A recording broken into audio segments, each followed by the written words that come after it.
नमस्कार, मैं हूं संजय शर्मा। आप देख रहे हैं 4 PM न्यूज नेटवर्क। पाकिस्तान के बड़े बड़े नेताओं ने प्रेस कॉन्फ्रेंस करी और उसका लाइव प्रसारण पाकिस्तान में किया गया। मैंने वो वीडियो देखा और यकीन मानिए मेरा खून खौल गया।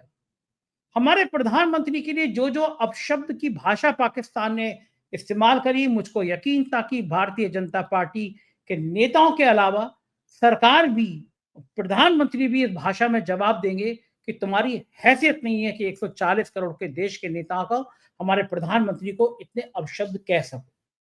लेकिन मुझे अफसोस के कंग कहना पड़ रहा है, प्रधानमंत्री और पूरा पीएमओ कार्यालय अभी तक पाकिस्तान की उस शैली का, उस बदतमीजी का जवाब नहीं दे रहा। मुझे बड़ा दुख हो रहा है कि बिहार में भी गए प्रधानमंत्री आतंकियों को धमकी देते रहे, लेकिन पाकिस्तान का नाम नहीं लिया। मैं समझ नहीं पा रहा हूं कि पाकिस्तान का नाम लेने में अमित शाह, नरेंद्र मोदी और राजनाथ सिंह को पसीना क्यों आ रहा है। जब आप खुलेआम ये बात साबित हो रही है कि पाकिस्तान इन आतंकियों को पाल पोस रहा था, उनका शरणदाता था, पाकिस्तान का हम लोग नाम नहीं ले रहे। अलग अलग बातें कर दे रहे हैं कि ये सिंधु जल समझौता कैंसिल हो गया, यहाँ वीजा कैंसिल हो गया, लेकिन कहो ना ये बात कि पाकिस्तान शामिल है। पाकिस्तान की इतनी हैसियत हो गई, वो ये कह रहा है कि अगर भारत के लोग किसी भी तरह पाकिस्तान के किसी भी आदमी की हत्या में शामिल हुए तो भारतीय नागरिक भी नहीं बचेंगे। दरअसल वो हमारे यहाँ के कुछ भक्त जिनके दिमाग में गोबर भरा हुआ है, उनकी वजह से कह पा रहा है। पाकिस्तान में किसी बड़े आतंकी की हत्या हुई तो ये गोबर दिमाग में भरे हुए भक्त खुलेआम चिल्लाने लगते थे, देखो मोदी जी का कमाल, पाकिस्तान में घुसकर मार दिया। इस तरह के ऑपरेशन रॉ हमेशा करता रहा, लेकिन कभी कोई भक्त ऐसे चिल्लाता नहीं था। नतीजा ये हुआ कि पाकिस्तान हमारे देश के प्रधानमंत्री को इतना अपशब्द कह रहा है। प्रधानमंत्री कहाँ है? सऊदी का दौरा छोड़कर आया, मुझे लगा सीधा जहाज कश्मीर उतरेगा, कश्मीर के लोगों का दर्द बांटेगा, लेकिन जहाज बिहार की तरफ चला गया। दिल्ली उतरा, दिल्ली से बिहार चला गया। बिहार की रैली में मोदी जी ललकारते रहे आतंकियों को, लेकिन पाकिस्तान का नाम नहीं लिया। उधर अमेरिका का दौरा छोड़ के आया राहुल गांधी, कश्मीर पहुंचे, कश्मीर के लोगों का दर्द बांटा। एक नेता अमेरिका से आ रहा है, कश्मीर पहुंच जा रहा है, और एक नेता सऊदी से आ रहा है, बिहार रैली करने पहुंच जा रहा है। इस देश के लोग जहां समझ रहे हैं कि अब अंतर दोनों नेताओं में क्या है। मैं रोज अभय दुबे के संग शो करता हूं। मैंने अभय दुबे से पूछा कि अब ये बात साबित हो गई है कि भाजपा का नफरती सांसद निशिकांत दुबे, जहां ये आतंकी घटना हुई उससे कुछ दूर पहले जगह पर एक आलीशान पार्टी कर रहा था, उस दौर में 13-14 अप्रैल को, जहां विदेशी महंगी शराब आई। एक एक कमरा, जिस होटल का एक एक 2-2, 3-3 लाख रुपए रोज पर है, पूरा होटल आरक्षित किया गया। कई लोगों ने सोशल मीडिया पे कहा कि वहां बड़े से बड़े दलाल मौजूद थे।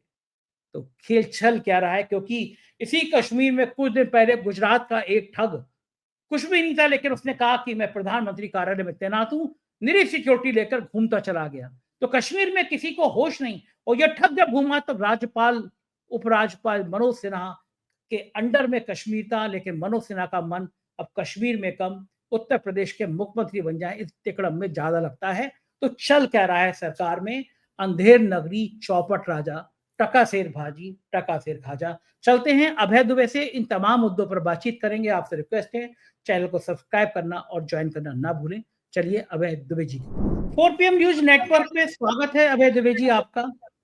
और आज दोपहर से मेरा मन बड़ा खिन्न है, जब से मैंने पाकिस्तान के प्रधानमंत्री और वहां के कुछ प्रमुख लोगों की प्रेस कॉन्फ्रेंस सुनी है। और मुझे लग रहा है कि आज आज ही भारत को कुछ बातों पे तय कर देना चाहिए। पाकिस्तान, जिसकी कोई हैसियत नहीं है भारत के मुकाबले में, वो हमारे प्रधानमंत्री के बारे में इतने गलत गलत शब्दों का प्रयोग कर रहा है। मेरा मानना यह है कि भारत सरकार को तत्काल इस पर प्रतिक्रिया देना चाहिए। ये अकेले प्रधानमंत्री का मामला नहीं है, ये 140 करोड़ के देशवासियों के सम्मान का मामला है। किसी मुल्क की इतनी हैसियत नहीं है कि जो भारत के प्रधानमंत्री के बारे में इतने अपशब्दों का इस्तेमाल करे। लेकिन मुझे एक दर्द और भी है, प्रधानमंत्री को अपना जहाज लेकर पाकिस्तान नहीं जाना चाहिए था। आज उन्हें शर्मिंदगी खुद आ रही होगी कि मैंने क्या गलत फैसला था कि मैं नवाज शरीफ को हैप्पी बर्थडे कहने के लिए चला गया। आज उन्हें खुद शर्म आ रही होगी जब उन्होंने अपने बारे में इतने गंदे गंदे शब्द सुने होंगे कि मैं इस मुल्क से दोस्ती कर रहा था, मैंने इस मुल्क के लोगों को उरी के हमले के बाद पहली बार आईएसआई के लोगों को बुला लिया और अपने एयरफोर्स के स्थान दिखा दिए। कितना झुके हम लोग पाकिस्तान के आगे। तो बदले में पाकिस्तान की इतनी हैसियत हो गई कि वो प्रधानमंत्री को हत्यारा और 2000 मौतों का जिम्मेदार और क्या क्या कह रहा है। क्या आज भारत को इसका जवाब कड़े शब्दों में नहीं देना चाहिए था? कैसे इतनी हैसियत हो गई? और हमारे प्रधानमंत्री बिहार में रैली में आतंकवादियों को धमकी देते रहे, उन्होंने पाकिस्तान का नाम नहीं लिया। मोदी जी क्यों डर रहे हैं पाकिस्तान से? सीधा सीधा जवाब क्यों नहीं विदेश मंत्रालय दे पा रहा है प्रधानमंत्री की बेइज्जती का? जी बहुत गुस्सा आ रहा है मुझे। आपको क्या लगता है?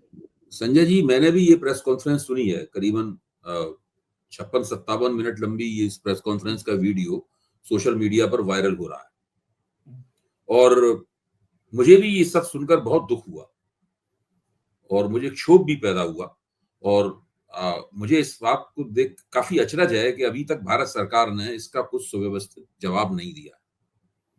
ये प्रेस कॉन्फ्रेंस तो कल हुई होगी मेरे ख्याल से, जहां तक मेरा विचार है। आज वो वीडियो सुनने को मिला, उसमें तो जो लोग नरेंद्र मोदी के बारे में जो बातें कह रहे हैं उन बातों को मैं तो दोहरा नहीं सकता और भारत की तरफ से उन सबका जवाब मिलना चाहिए। कुछ बातें तो ऐसी हैं जिनके बारे में एक बात, 3 बातें जो मैं यहाँ जिक्र कर सकता हूँ उन बातों का। एक बात तो ये है कि जो इंडस वाटर ट्रीटी जो सरकार ने निलंबित मुलतवी की है, वो उनका कहना है कि वो नहीं कर सकती, ये भारत सरकार के अधिकार क्षेत्र के बाहर की बात है। एक तो इसका जवाब दिया जाना चाहिए।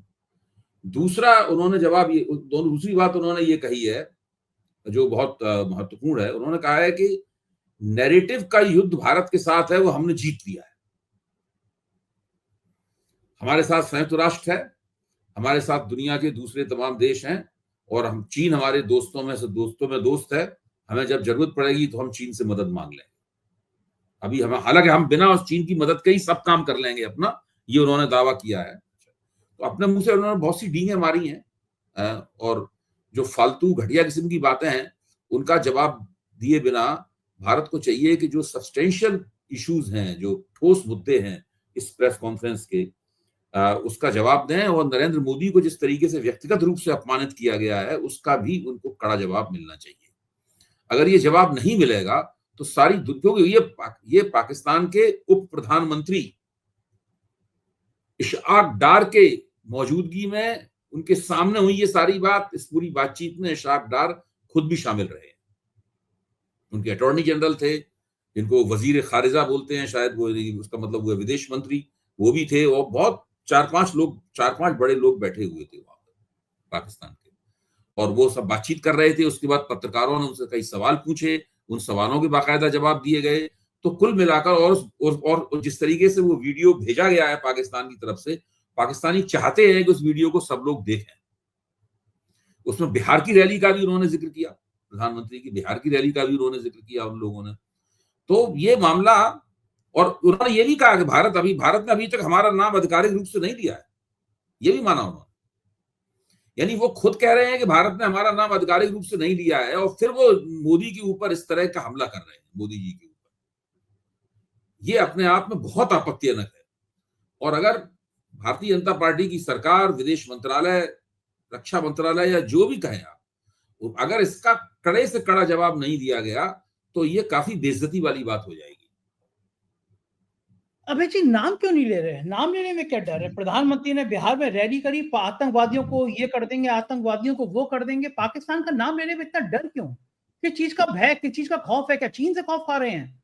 अरे हमारे स्वाभिमान से ज्यादा बड़ी बात क्या होगी? हमारे 28 लोगों की मौत हुई, उसके मौत के दर्द से बड़ा दर्द क्या होगा? पाकिस्तान का नाम नहीं ले पा यही ताज्जुब है। भारतीय जनता पार्टी की प्रवक्ता तो खूब जम के ले रहे हैं नाम, प्रधानमंत्री नहीं ले पा रहे जी। हाँ, प्रधानमंत्री नहीं ले रहे ना, प्रधानमंत्री, गृह मंत्री, रक्षा मंत्री, अगर ये 3 हस्तियां जो हैं बड़ी, इनको नाम लेना चाहिए। क्या पाकिस्तान के खिलाफ, पाकिस्तान के इस मामले में शामिल होने के भारत के पास ठोस सबूत नहीं है? क्या बात क्या है भाई? या तो ये है कि जैसे ही वो नाम लेंगे पाकिस्तान उसका आधिकारिक रूप से खंडन करेगा, जो अभी भी कर रहा है खंडन। अभी नाम नहीं लिया है तभी से उसने खंडन करना शुरू कर दिया है। और वो कह रहा है कि हर फ्रंट के ऊपर लड़ेंगे इनसे। उसने ये भी आरोप लगाया है कि भाई बलूचिस्तान में जो उसके खिलाफ चल रहा है, वो आतंकवाद चल रहा है, वो भारत उसको प्रोत्साहन दे रहा है। तो इस तरह की बहुत सारी बातें कही हैं उन्होंने। तो भारत की विदेश नीति, हाँ, और ये जो कनाडा वाला मसला हुआ, जिसका ट्रूडो ने उस मसले को उठाया, उसके बाद अमेरिका वाला मसला हुआ, पन्नू वाला मसला, इन सब मसलों का भी उन्होंने जिक्र किया। अरे अभय जी, अब जी पाकिस्तान ने बहुत फायरिंग की है इस प्रेस कॉन्फ्रेंस में। एक लाइन उन्होंने कही, हमारे भक्त लोग भी तो ना मूर्ख है ना, इन भक्तों के दिमाग में गोबर भरा हुआ है। वहां पे पाकिस्तान में कभी कोई आतंकी मारा गया तो भक्त लोग शुरू हो जाते थे कहने के लिए, लिखते रहते ट्वीट, देखो हमने घर में घुस के मार दिया आतंकी, मोदी जी जिंदाबाद, मोदी जी घर में घुस के चुपचाप मरवा देते हैं। अरे वो इस तरह के काम करते रहते हैं, पहले भी करते रहे, आजादी की बात से करते रहे हैं। एजेंसियां होती इस बात की हैं कि कभी किसी को कहीं जाकर असर कर दिया, लेकिन ऐसे भक्तों की टोली, ऐसे मूर्खों की टोली मैंने कभी नहीं देखी। पाकिस्तान में कोई आतंकी मारा है, पूरे पूरे भक्त, और ऐसे भक्त जिनको प्रधानमंत्री खुद फॉलो करते हैं, उन्होंने गाना शुरू कर दिया, देखो हमने पाकिस्तान में घुस के मार दिया। और आज उन्होंने कहा कि अगर पाकिस्तान के किसी भी आदमी की मौत में, किसी भी आदमी की हत्या में भारत का हाथ शामिल हुआ तो बचेंगे फिर भारतीय नागरिक भी नहीं। इन भक्तों की मूर्खता की वजह से पूरे देश में, आप सोचिए जो भारत पाकिस्तान में भारतीय रह रहे हैं, इनके मूर्खतापूर्ण बयानों से, मूर्खतापूर्ण बातों से तो उनकी जान खतरे में है। और शायद यही कारण है कि भारत थोड़ा संकुचा रहा है, लेकिन ये तो देश के स्वाभिमान का मामला है। डंके की चोट पे कहना चाहिए ना कि अगर भारत के एक भी नागरिक पे खरोच भी आ गई तो पाकिस्तान का अस्तित्व नहीं बचेगा। पाकिस्तान का नाम ही नहीं ले रहे हैं। नहीं, मुझे भी ताज्जुब है, पाकिस्तान का नाम नहीं ले रहे हैं। चीन ने इस घटना की आलोचना नहीं की है, चीन का भी नाम नहीं ले रहे हैं। मेरा तो मानना है कि पाकिस्तान का भी नाम लेना चाहिए, चीन का भी नाम लेना चाहिए। भारत को अगर चीन के साथ आर्थिक संबंध बढ़ाने हैं, व्यापार समझौते चीन के साथ करना है या कुछ इस तरह करना है, तो अपनी शर्तों पर करेगा भारत। वो राजनीतिक मोर्चे पर अपमान झेल के थोड़ा ना करेगा भारत। ठीक बात है। हम हाँ, ऐसे दूसरे ये है कि अभी तो अमेरिका के ऊपर भी भारत को दबाव बनाना चाहिए। भाई अमेरिका भी तो पाकिस्तान को हथियार वगैरह आज भी देना जारी रखे हुए है। तो ऐसा तो नहीं है कि ट्रंप प्रशासन ने कह दिया हो कि पाकिस्तान को हम हथियार नहीं देंगे। तो ये सब भी करना चाहिए भारत को। हाँ, वो सब तो इसमें मुझे लगता है कि इन लोगों के पास अभी कोई पूरी इस मामले को लेकर तैयारी नहीं है। और ये जो घटना हुई है पहलगाम में, इसमें कुछ स्तब्ध रह गई है भारतीय जनता पार्टी की सरकार। ये थोड़े से लोग चौंक गए हैं, स्तब्ध रह गए हैं। एक तो इनका जो पूरी दावेदारियां थी कि कश्मीर को स्वर्ग बना देंगे और वहां पे सब हालत सामान्य हो गए हैं वगैरह वगैरह, ये सब नरेंद्र मोदी ने भी दावेदारियां की हैं, अमित शाह ने भी दावेदारियां की हैं। ये एक ही घटना में सब भरभरा के ढह गए। तो इनको समझ में नहीं आ रहा है कि अपना बचाव कैसे करें। अच्छा, बड़ी बात तो ये भी, अगर आपके पास सबूत नहीं थे तो फिर आपको इतनी बढ़ चढ़ के कार्रवाई पहले दिन ही, या तो प्रेशर था इतना कि अगर ये सब भी नहीं करेंगे, सिंधु नदी का पानी नहीं रोकेंगे और कुछ समझौते रद्द नहीं करेंगे, तो भारत के अंदर जो उफान था, लोगों का गुस्सा था, लोगों का खून खौल रहा था, वो बड़ा भारी पड़ जाएगा। ये डर होगा कि जल्दी जल्दी फैसले करना। भाई देखिए, ये जो उन्होंने किया है, हर आदमी जानता है ये सब टोकन है। टोकन है। इसका तो प्रेस कॉन्फ्रेंस में बहुत ही कड़ा जवाब दिया गया। कहा गया है ये तो सब बचकाना है, हम पे क्या असर पड़ता है इसका। उसमें प्रेस कॉन्फ्रेंस में बोले ये तो सब इमेच्योर है, ये सब इस बेकार है, मतलब ये चाइल्डिश और इमेच्योर कहा है इसको। उन्होंने कहा कि ये कर ही नहीं सकते, जो सिंधु जल संधि है ना, इसको सस्पेंड कर ही नहीं सकते। ये तो विश्व बैंक इसमें वो रहा है, मध्यस्थ रहा है। हम विश्व बैंक में हमने रिपोर्ट कर दी है इनके खिलाफ। इनको हक ही नहीं है ये करने का, केवल कंसेंसस से, सहमति से ही काम किया जा सकता है, ये सस्पेंड हो ही नहीं सकती। एक तो बात उन्होंने ये कही है। दूसरी, उन्होंने जो एयर स्पेस बंद करने पे के सवाल पर उन्होंने कहा इससे तो भारत को ही आर्थिक नुकसान होगा, कर दें तो बंद, हम पे क्या फर्क पड़ता है, भारत को बहुत आर्थिक हिट, इकोनॉमिक हिट पड़ेगा इससे। तो वो तो इस तरह की बात बोल रहे हैं। इन सब बातों का कोई जवाब भारत की तरफ से ठीक से जाना चाहिए, और वो जवाब हम लोगों को भी पता होना चाहिए। ये नहीं चुपचाप भेज दिया जाए जवाब। सही बात है। वो उन्होंने पब्लिकली की है बात सारी, ये हमें और आपको भी मालूम पड़ना चाहिए कि उन्होंने क्या जवाब दिया है। बिल्कुल ठीक बात है। देखिए, अब ये मामला थोड़ा बिगड़ता जा रहा है, इसके कई पक्ष हैं इसके बिगड़ने के। अभी आप चर्चा करेंगे तो हम लोग बात करेंगे, ये मामला बिगड़ता चला जा रहा है। कैसे, किस तरह से? भाई इस तरह से बिगड़ता चला जा रहा है कि एक तो अभी तक सरकार की नीति जो है इस सवाल के ऊपर स्पष्ट होकर सामने नहीं आई है। लोग अभी इसका इंतजार कर ही रहे हैं। अब अंत्येष्टियां तकरीबन तेजी के साथ खत्म होने की तरफ हैं, जो लोग मारे गए हैं उनके, इसके, और उनके परिजन बहुत गुस्से में हैं। उन्हें इस बात को लेकर बहुत नाराजगी है, बहुत तकलीफ है कि वो जिन वायदों के भरोसे, जिन जो शेखियां बघारी गई थी, हमने धारा 370 खत्म कर दी, ये कर दिया, वो कर दिया, और अब आतंकवाद खत्म हो गया, ये सब इसके भरोसे वहां गए हुए थे भाई। उसमें विदेश में रहने अब एक व्यक्ति है, आप सोचिए कि एक है गुजरात के ही शैलेश कथलिया। तो कल सूरत में शैलेश कथलिया की अंत्येष्टि थी।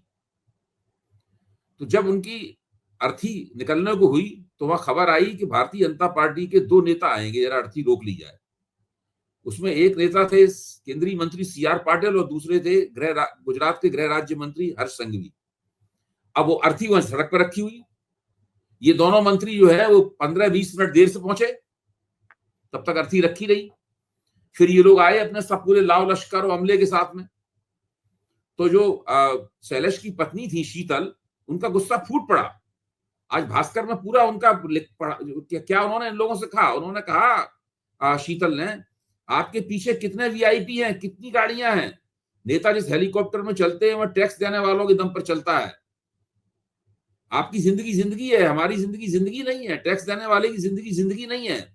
आप इतना टैक्स ले रहे हैं तो सुविधाएं क्यों नहीं देते। तो इस पर पाटिल ने जवाब दिया कि हम आपको न्याय दिलाएंगे। शीतल ने कहा बिल्कुल नहीं, हम सरकार सेना पर भरोसा करके पहलगाम गए थे, अब भरोसा नहीं रह गया है। जब नेताओं ने शीतल को रोकना चाहा तो वो बोली, नहीं सर, आपको सुनना पड़ेगा। जब सब हो जाता है तो सरकार आती है और फोटो खिंचवा कर चली जाती है। ठीक बात। तो ये उन्होंने कहा।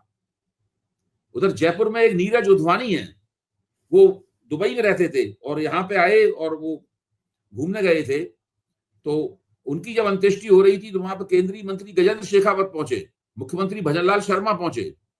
तो उनका एक परिजन बिफर गया। उसने कहा ये आपकी सरकार का फेलियर है, अब यहाँ सिक्योरिटी लगाने से क्या होगा, वहां 150 लोगों को तैनात कर दिया था पुलिस वालों को वहां पर। उन्होंने कहा इससे क्या होगा। तो सुनकर गजेंद्र सिंह जी खामोशी से वहां पर नमन करके वहां चले आए। कानपुर में शुभम द्विवेदी की अंत्येष्टि थी, वहां पे मुख्यमंत्री आदित्यनाथ जी पहुंचे, वहां भी उनको काफी इसी तरह कठोर बातें सुननी पड़ी। देखिए ये सब काफी गड़बड़ हो रहा है। अगर एक बार लोगों को लग जाए कि सरकार की इसमें गलती है, तब फिर आप कुछ भी कहते रहिए, हिंदू मुसलमान कोई भी नैरेटिव बनाते रहिए, उससे चलता नहीं है। उधर पहलगाम में लोगों ने क्या किया है कि लोग सड़क पर निकल आए हैं, वहां के स्थानीय लोग सड़क पर निकल आए हैं, हाँ पहलगाम में। और वो बहुत ही गम और गुस्से का इजहार कर रहे हैं, प्रदर्शन कर रहे हैं, पाकिस्तान और आतंकवादियों के खिलाफ लगातार बोल रहे हैं। वो कह रहे हैं हमारे मेहमानों को हमारे घर में आके मार दिया, इससे कोई बुरी बात नहीं हो सकती। तो इन सब चीजों से भी जो हिंदू मुसलमान ये लोग चला रहे थे, वो उसमें बहुत दिक्कत हो रही है। अरे ओवैसी ने ये ऐलान किया कि आज जब मुसलमान नमाज पढ़ने गए शुक्रवार को कि आप काली पट्टी जाएंगे, आतंकवाद का विरोध करेंगे। कश्मीर के मुसलमान सड़कों पे आ गए सारे कि हमारे लिए बेइज्जती अपमान हुआ है कि हमारे घर में आए हुए मेहमान की हत्या हुई है। देश भर के बौद्धिक मुसलमानों ने विरोध किया है। ये कितना ही हिंदू मुसलमान का नैरेटिव तैयार करने की कोशिश करें, लेकिन देश के मुसलमान आतंक के खिलाफ आ गए हैं कि ये आतंकवाद बर्दाश्त नहीं किया। पाकिस्तान को कोस रहे हैं। हमारे प्रधानमंत्री पाकिस्तान का नाम नहीं ले पा रहे हैं, लेकिन सारे मुस्लिम संगठन के नेता पाकिस्तान को कोस रहे हैं। ये अच्छा हिंदुस्तान है कि आप उनको अपमानित कर रहे हैं। लग रहा है संजय जी कि शुरू में जिसने जोश के साथ में हिंदू मुसलमान किया जा रहा था, अब वो आप देखिए भाजपा की तरफ से भी थोड़ा धीमा पड़ गया। उनको लग रहा है कि ये बैकफायर कर जाएगा, बैकफायर कर जाएगा, बूमरैंग कर जाएगा। आप देखिए ना, आगरा से कल एक वीडियो वायरल हुआ कि वहां पे एक अल्पसंख्यक समुदाय के व्यक्ति की हत्या कर दी गई और एक हिंदू गौरक्षक दल ऐसी किसी कोई संगठन था, उसका आदमी कह रहा है कि तुमने 28 मारे, हम 2600 मारेंगे। और इस तरह की चीजें। हाथरस से खबर आई कि वहां पे एक मुस्लिम एम्प्लॉय को हटा दिया गया। ये जितना करने की कोशिश कर रहे हैं मुस्लिम समाज, उसी न ही तेजी के साथ देश के संग खड़ा नजर आ रहा है। और हिंदू कम्युनिटी में भी ज्यादातर लोग इसको नकार रहे हैं कि आप हिंदू मुसलमान नहीं चलेगा, आप भले इसका माहौल बनाने की कोशिश करें। और बीच में हमें आज वो भी वीडियो वायरल हुआ, आपको याद होगा कुछ महीने पहले जब वहां पर राष्ट्रपति शासन लगा हुआ था, एक ठग गुजरात का वो आया, उसने कहा कि मैं पीएमओ का अफसर हूं और निरी सिक्योरिटी लेके पहलगांव के सेंसिटिव इलाके में घूमता रहा। उसके संग कई दर्जनों गनर थे, सिक्योरिटी थी, और ठग निकला बाद में वो। मतलब वो कश्मीर के नाजुक हिस्से में घूमता रहा गुजरात का ठग, और वो सिक्योरिटी उसको आगे पुलिस, पीछे पुलिस, कमांडो, और वो ठग घूमता रहा। बताइए, ये हाल है राज्यपाल का। मैं तो हमेशा कहता हूँ कि जो डिप्टी उपराज्यपाल साहब हैं, उनका मन तो उत्तर प्रदेश में लग रहा है। उनको लग रहा है योगी की कुर्सी हटे और मनोज सिन्हा आ जाए। उनके भ्रष्टाचार के किस्से सतपाल मलिक ने मुझे बताया, पूर्व गवर्नर थे, इतने ज्यादा भ्रष्टाचार के किस्से मनोज सिन्हा के गाए जा रहे हैं। उनको जो लगता है उन्होंने वहां पे ठेकेदारी में ज्यादा इंटरेस्ट लिया बजाय कानून का पालन करने में। इस बीच में अभय दुबे जी भारतीय जनता पार्टी के एक नफरती सांसद हैं, जो वो अपनी नफरत की जबान खोलते हैं तो वो किसी को बख्शते नहीं है। सुप्रीम कोर्ट का जज हो या फिर वो मीडिया के लोग, उन्होंने अपनी इस गंदी जबान के चक्कर में बहुत ज्यादा विवाद पैदा किए हैं, पूरे देश भर में विवाद पैदा किए हैं।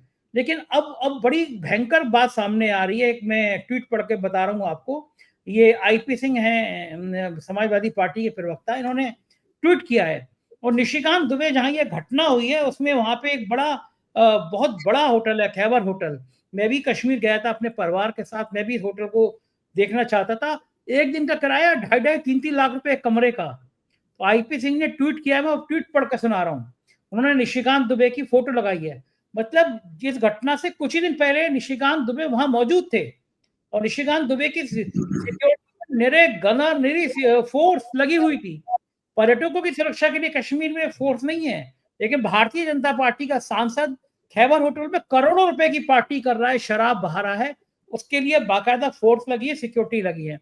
आईपी सिंह ने जो ट्वीट किया है वो मैं पढ़ के, जो एक्स पे लिखा है मैं पढ़ के बता रहा हूँ। उन्होंने लिखा है, आजकल प्रधानमंत्री के लाडले निशिकांत दुबे की रजत जयंती विवाह वर्षगांठ समारोह तारीख 13 से 16 अप्रैल 2025 स्थान द खैबर होटल गुलमर्ग कश्मीर मुख्य आकर्षण। समारोह का कथित बजट तौर पर 10 करोड़ से अधिक था। द खैबर होटल दक्षिण एशिया के सबसे महंगे होटलों में से एक है। इसको 4 दिन के लिए पूरी तरह से बुक किया गया, सभी 100 कमरे आरक्षित थे।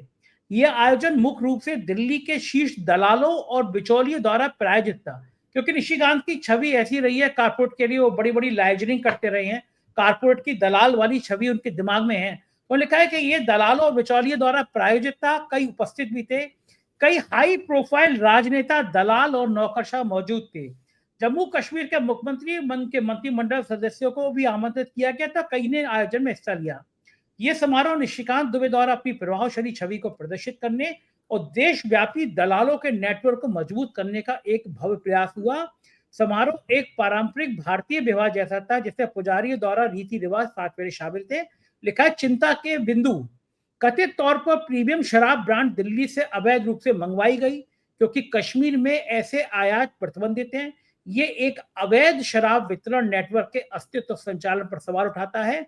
इस भव्य आयोजन के वित्त पोषण को लेकर स्पष्टता है, क्या दुबे ने व्यक्तिगत रूप से खर्चा किया या किसी भारी दलाल ने किया। यह आयोजन 14 अप्रैल को हुआ, जो अंबेडकर जयंती के साथ मेल खाता है, क्योंकि बीजेपी इसे श्रद्धा की बात करती है। और बाकी कुछ ऐसी विवादास्पद चीजें लिखी हैं, निजी चीजें लिखी, जो मुझे पढ़ना उचित नहीं लग रहा। लेकिन आप सोचिए, एक सांसद कश्मीर के उस जगह पे, सेंसिटिव जगह पे, जहां एक कमरे का खर्चा 2.5-3 लाख रुपए उस कमरे का होटल है, पूरे 100 कमरे का होटल बुक कराता है। पूरे सोशल मीडिया भरी हुई है कि इसकी पार्टी में दलाल थे, बिचौलिया थे, उद्योगपति थे। क्या सरकार को अब ये बताना नहीं चाहिए कि पहलगाम में जहां पर्यटक मर रहे थे आतंकवादियों की गोली में, वहां कोई सिक्योरिटी नहीं थी, और एक दलाल टाइप का सांसद, जिसकी छवि एक कारपोरेट हाउस के दलाल की तरह रही है, वहां ऐसी अयाशी भरी पार्टी कर रहा है। कौन कौन लोग थे, क्या सरकार को बताना नहीं चाहिए? मेरे तो जम्मू कश्मीर के मुख्यमंत्री को इसकी स्पष्टीकरण देना चाहिए कि भाजपा का सांसद इस तरह की अयाशी, और ये बात सही है कि विदेशी बड़ी महंगी शराब जो वहां पे प्रतिबंधित थी, अगर वो आई तो उसके पीछे था कौन? क्या कहेंगे आप भाजपा सांसद? 2 बातें मैं कहना चाहूंगा। आपने जो बातें कही हैं वो बहुत ज्यादा विचारणीय हैं और काफी विचलित कोई भी व्यक्ति सुनेगा, जैसे लोकतांत्रिक प्रक्रियाओं की शुचिता में और लोकतांत्रिक राजनीति की शुचिता में विश्वास है, तो वो काफी विचलित हो जाएगा। पहली बात तो यह है कि मेरी ये समझ में नहीं आता कि एक सांसद, जो केवल सांसद है, ज्यादा संसद की किसी कमेटियों वगैरह में वो हो सकते हैं, वो हैं भी, लेकिन उनके पास कोई मंत्री पद नहीं है, शायद मंत्री कभी भी नहीं बनाया गया है उनको पद है। अच्छा, वो इतनी ताकत कैसे है उनके पास? ये एक बहुत बड़ा मुद्दा है, इस पर सोचना चाहिए सबको कि एक सांसद के पास इतनी शक्ति कैसे है। पहली बात तो ये है। दूसरी बात ये है कि जब सोशल मीडिया पे सब ये बात आ गई और समाजवादी पार्टी के प्रवक्ता ने, आईपी सिंह ने इस बात को लिख दिया और पूरे विस्तार के साथ लिख दिया, खुल के लिखा है, बिना किसी संकोच के लिखा है, खतरा उठा के लिखा है, तो इस पर कुछ ना कुछ तो निशिकांत दुबे को करना चाहिए और उनकी पार्टी भारतीय जनता पार्टी करना चाहिए। ठोस जवाब आना चाहिए उनकी तरफ से। अगर ये बातें गलत हैं तो उन्हें उनके ऊपर मुकदमा कर देना चाहिए। डिजिटल जो डिजिटल वाला ऑर्गेनाइजेशन है, इसके अंदर कंप्लेंट की जाती है, वहां कंप्लेंट दर्ज की जानी चाहिए डिजिटल थाने में और अदालत में जाना चाहिए उनको। अगर वो इस पर चुप्पी साध जाते हैं तो ये तो बहुत गलत, बहुत अजीब सी बात है भाई। स्वीकार कर लेंगे, मतलब कितना खुल के जो आपने पढ़ के सुनाया पूरा, कितना खुल के ये बात कही गई है, इसके अब तो कुछ बचा नहीं है। अब तो जो बात कही गई है वो तो खुल के बात कही गई, कुछ बचा नहीं है। अब निशिकांत दुबे को गेंद निशिकांत दुबे के कोर्ट में है, भारतीय जनता पार्टी के कोर्ट में गेंद है कि वो इसके ऊपर कुछ प्रतिक्रिया करें। बिल्कुल बिल्कुल ठीक बात है। और प्रतिक्रिया करेंगे तो कोर्ट ये कहेगा कि चलो जांच करा लो कौन सी पार्टी थी, कितने लोग थे, उससे घबराते हैं। सीसीटीवी निकालो और ये बता दो ये करोड़ों रुपए, लाखों रुपए, करोड़ों रुपए जो खर्चा हुआ ये किस इनकम टैक्स से आया था, कैश दिया गया था किस किस उद्योगपति के पास से आया था। इससे डर लगता है, बताएंगे भी नहीं। लेकिन एक बड़ी और चर्चा के विषय बात रही कि प्रधानमंत्री जो सऊदी का दौरा छोड़कर आ गए भारत में, की बड़ी घटना हुई। मुझको तो लगा सऊदी का दौरा लेकर आए, उतर रहेंगे तो कहेंगे जहाज मेरा दिल्ली मत उतारो, सीधा कश्मीर में उतारो, मुझे वहां जगह जाके देखना है, मुझे लोगों से दर्द उनके बांटने हैं। मुझे लगा सऊदी का दौरा छोड़ के आए तो यही करेंगे, लेकिन सऊदी का दौरा छोड़ के आए, आतंकवादियों को धमकी दी बिहार में जाके, कश्मीर में जाने की हिम्मत नहीं कर पाए प्रधानमंत्री।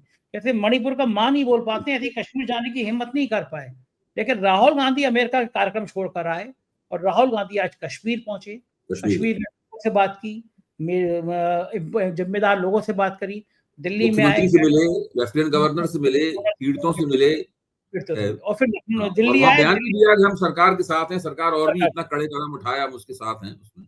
और फिर दिल्ली आया, दिल्ली में कैडर मोदी जी का रिकॉर्ड है, संजय जी, मोदी जी का रिकॉर्ड है कि मोदी जी इस तरह के मसलों पर चुप रहते हैं, जाते ही नहीं है, जाते ही नहीं। मणिपुर आज तक नहीं गए, तो ये 56 इंच का सीना जाएंगे नहीं जाएंगे अभी तक जी। ये 56 इंच का सीना आता किस काम में है अगर मणिपुर नहीं जाओगे?